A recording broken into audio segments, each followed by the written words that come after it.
If I asked most people what good hygiene means, they'd say, take a shower. But with older adults, it's not always the shower that makes the difference. It's 4 small, easy-to-miss body areas that can quietly turn into skin breakdown, fungal infections, and stubborn irritation that keeps coming back. Clean them the right way, and you may cut down on infections, sleep better, and stay steadier on your feet. And there's one hidden area almost everyone misses that I'll reveal in a moment, because it's the spot I see caregivers overlook the most. This matters because little skin problems don't always stay little. They can become pain, dizziness from poor sleep, trouble walking, or a doctor visit that could have been avoided. If you want calm, practical tips for older adults and caregivers, subscribe to Eldervia for calm, practical tips for older adults and caregivers. Quick safety note: these tips can support daily care, but they don't replace medical exams, diagnosis, or treatment. A few months ago, a caregiver named Lisa wrote about her dad, Mr. Harris, who's in his late 70s. He was doing fine, but he'd started shuffling more and refusing to wear his favorite shoes. Lisa assumed it was just aging. It wasn't. The real issue was a small skin problem that began in a place most people don't look closely until it hurts.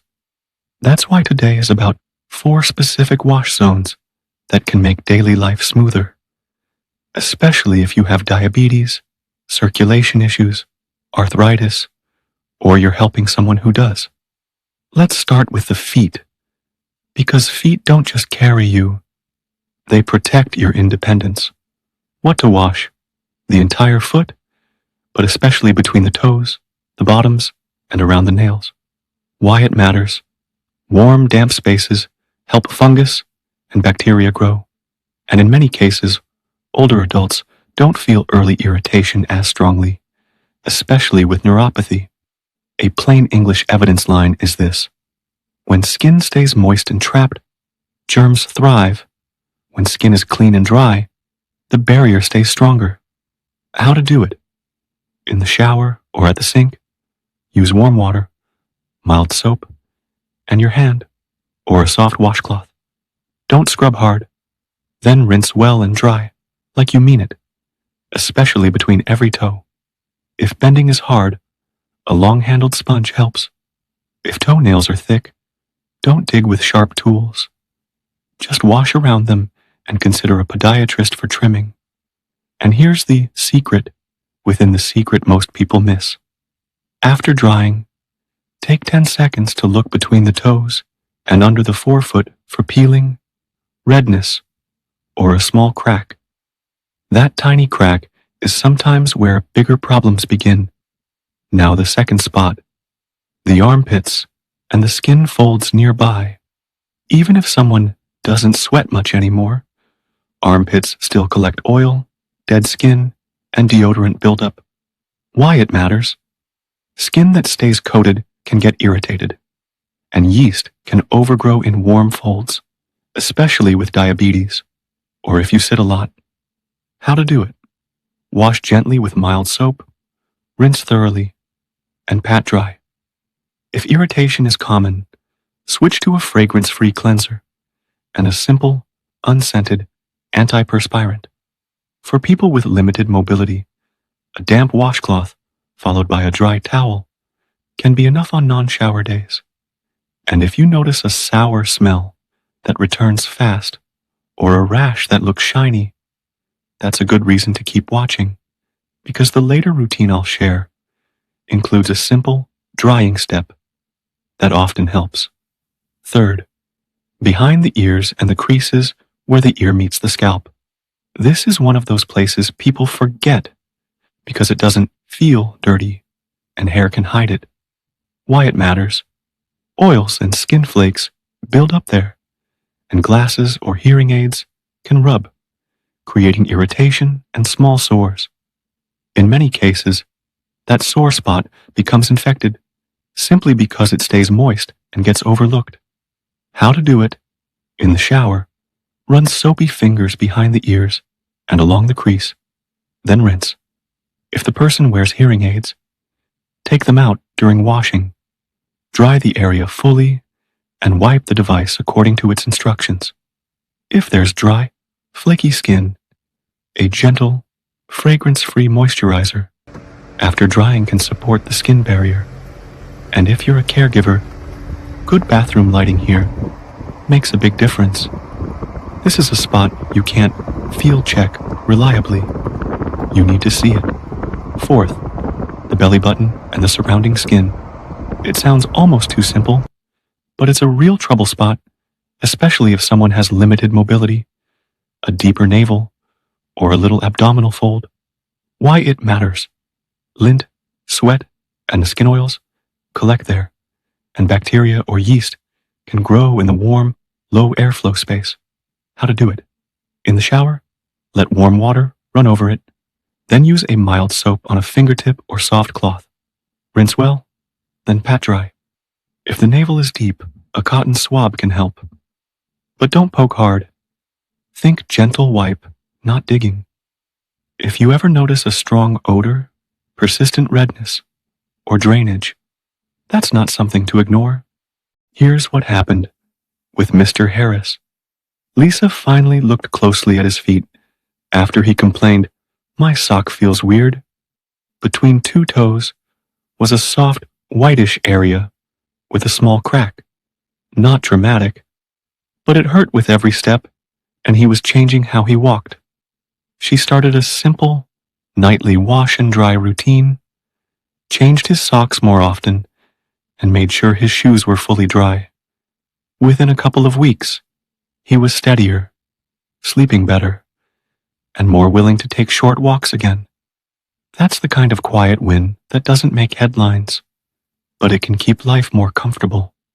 Now, a simple routine you can start tonight, step by step. Set out a clean towel, a small washcloth, mild soap, and a fresh pair of socks. Turn on bright bathroom lighting, or use a lamp so you can actually see skin color changes. Wash the feet first with warm water and mild soap, then rinse and dry carefully between toes. Take 10 seconds to look for redness, peeling, cracks, or swelling. Next, wash armpits and any nearby skin folds, rinse and pat dry. Then wash behind the ears, rinse and dry well, especially if there are glasses or hearing aids involved. Finally, clean the belly button, gently, rinse, and pat to dry. Finish by putting on clean, breathable socks. And if skin is dry, apply a small amount of fragrance-free moisturizer to tops and bottoms of feet, but skip between the toes, because trapped moisture there can backfire. If you're shopping on a budget in the US, you don't need fancy products. A basic, fragrance-free bar soap or gentle body wash is fine. Store brand options work. A soft washcloth beats harsh scrubs. For hard-to-reach areas, a long-handled sponge from a dollar store can be a game changer. If moisture is a recurring issue in skin folds, even a clean, dry cotton cloth used to pat and air the area helps.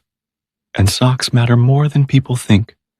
Look for breathable cotton or moisture-wicking blends, and rotate shoes so they can dry out fully overnight.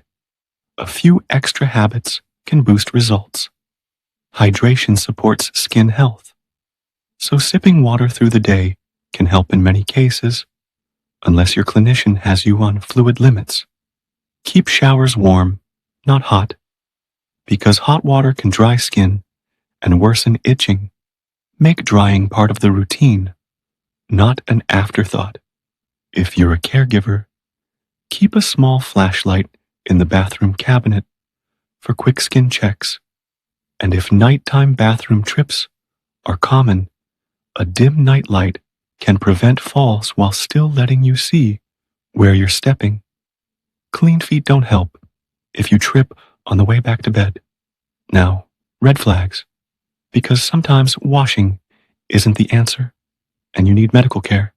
Seek urgent help if there's fever, rapidly spreading redness, severe pain, confusion, or red streaks on the skin.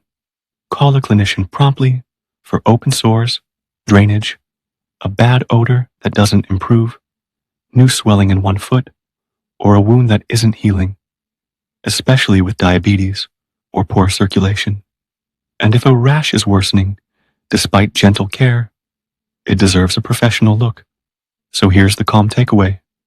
If you only remember one idea, remember this. Cleanliness is good, but targeted cleaning and thorough drying in a few high-risk spots can support healthier skin and fewer setbacks. Feet, armpits, behind the ears, and the belly button are small areas that can create outsized problems when neglected and outsized relief when cared for consistently. Lisa didn't change her dad's entire life overnight. She changed a routine by a few minutes, and it helped him move with less pain and more confidence. If you want, tell me in the comments, which of these 4 areas is easiest for you to forget? Feet, armpits, behind the ears, or belly button? Share this with a family member who helps with caregiving, because these small steps are often the ones that prevent bigger trouble. And subscribe to Eldervia for calm, practical tips for older adults and caregivers. Educational only, not medical advice. Please speak with your clinician about your specific situation